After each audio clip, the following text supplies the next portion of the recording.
Boa tarde, pessoal. Estamos hoje aqui novamente. Hoje eu vou falar um pouco sobre o caos que se instalou no judiciário. Quando eu falo em caos, eu falo por razões óbvias em relação, às vezes, à negativa de prestação jurisdicional ou até mesmo a má prestação jurisdicional, né? Eu não estou aqui para criticar juízes nem servidores. A gente sabe que a estrutura do judiciário ela não comporta essa quantidade de processo, a demanda é muito grande, então isso acaba por atrapalhar aí a prestação jurisdicional. Mas também a gente, na condição de advogado, não pode aceitar algumas situações que se colocam aí e restam evidenciadas com relação ao dia a dia da prestação jurisdicional. Eu acho que o advogado, o advogado, estudante do direito, eu acho que até mesmo o servidor público e até o próprio juiz, temos nesse conjunto a obrigação de manifestar contrariedade, manifestar insatisfações em relação ao sistema. O Tribunal de Justiça do Estado de Goiás, para quem advoga aqui, também advoga em Brasília, que é o meu caso, a gente observa uma grande diferença na prestação jurisdicional. Quando você chega em Brasília, você verifica, constata que ali é como um tribunal de primeiro mundo, o atendimento é diferenciado, né? Os servidores, eles se prontificam a atender bem, não só o advogado, mas o jurisdicionado. Então, os servidores, eles são capacitados para tanto, o que falta um pouco aqui no Tribunal de Justiça do Estado de Goiás. Mas com relação à prestação jurisdicional, o problema eu acredito que ele seja global. Isso em relação, haja vista que a quantidade de processo ela é enorme. Às vezes o juiz ele acaba não tendo tempo, o assessor acaba não tendo tempo de ler todo o processo, de esmiuçar o processo, de adentrar ali a algumas questões processuais. Então isso acaba prejudicando e muito o jurisdicionado, né? Eu tive casos recentes aí onde o empréstimo fraudulento na folha de pagamento de um servidor público, ela foi mantida pelo Poder Judiciário. Eu sei que esse não é o meio, você tem os recursos cabíveis, mas eu acredito que isso seja a quantidade de processo que leva ali o julgador a não esmiuçar o processo, a não estudar o processo da forma como deveria ser estudado, e aí isso daí acaba, como eu já falei, prejudicando o jurisdicionado. Então, a medida judicial cabível ela foi intentada e esse empréstimo fraudulento ele foi mantido, mesmo sem o banco ter juntado no processo nenhum documento que passível de legitimar esse desconto fraudulento, né? Isso daí é um dos casos. Eu tive casos no juizado especial onde dois processos, objeto idêntico, fato idêntico, somente as partes eram distintas. Um caso o juiz concedeu a antecipação dos efeitos da tutela e no outro houve o indeferimento, né?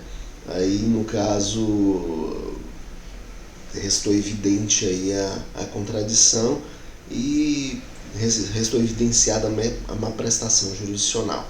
Porque um caso idêntico, ele teve decisão conflitando o mesmo juiz. Quando os juízes são distintos, os juízes são diferentes, a gente entende, porque cada juiz ele deve analisar o processo ali de acordo com a sua consciência, de acordo com a análise que ele faz das provas colacionadas aos autos, principalmente em questão de antecipação dos efeitos da tutela. Cada juiz ele tem uma forma de analisar ali os requisitos, a verossimilhança e os requisitos para a concessão da antecipação dos efeitos da tutela.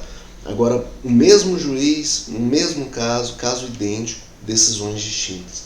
Aí houve um embargo, o juiz prontamente corrigiu esse equívoco. Na Justiça do Trabalho, conversando com um colega, informou que foi ajuizada uma reclamação trabalhista sobre o rito ordinário, sobre o rito sumaríssimo, né, em decorrência do valor da reclamação, que alcançava em um pouco menos de R$10 mil. O juiz extinguiu o processo, entendendo que aquela reclamação trabalhista deveria ser ajuizada sob o rito ordinário, haja visto que deveria tinha verbas ali para serem apuradas.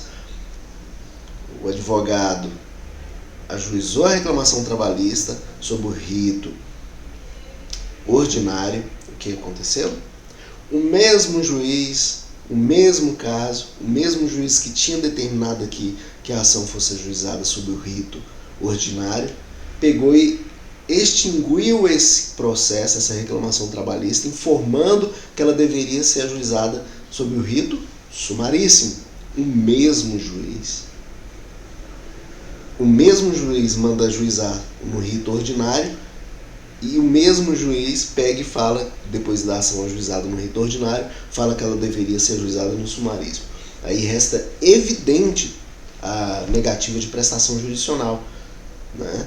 Porque o mesmo juiz, ele entende que era um rito, você ajuiza naquele rito que ele entendia e ele fala que não, que era o outro rito. E aí, qual rito correto?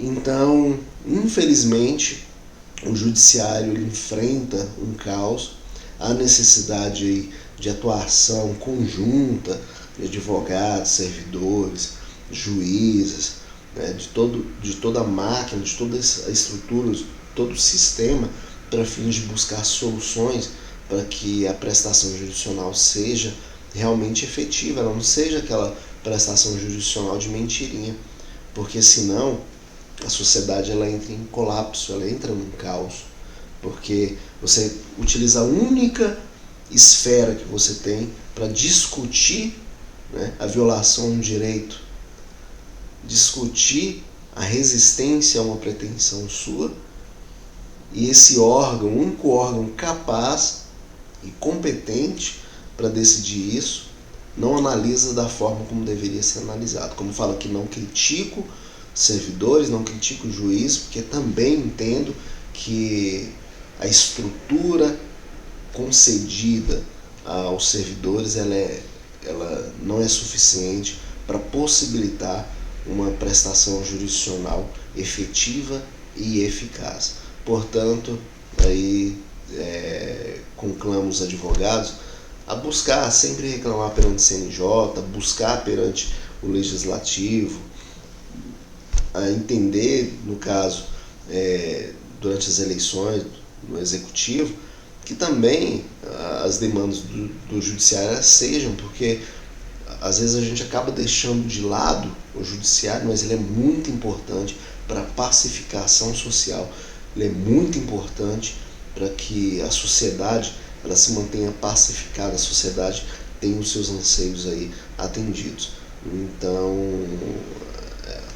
realmente o Judiciário, ele hoje, né, como o Legislativo e Executivo, ele está em colapso, o Judiciário ele está deficitário, e infelizmente ele não presta uma jurisdição de forma eficaz.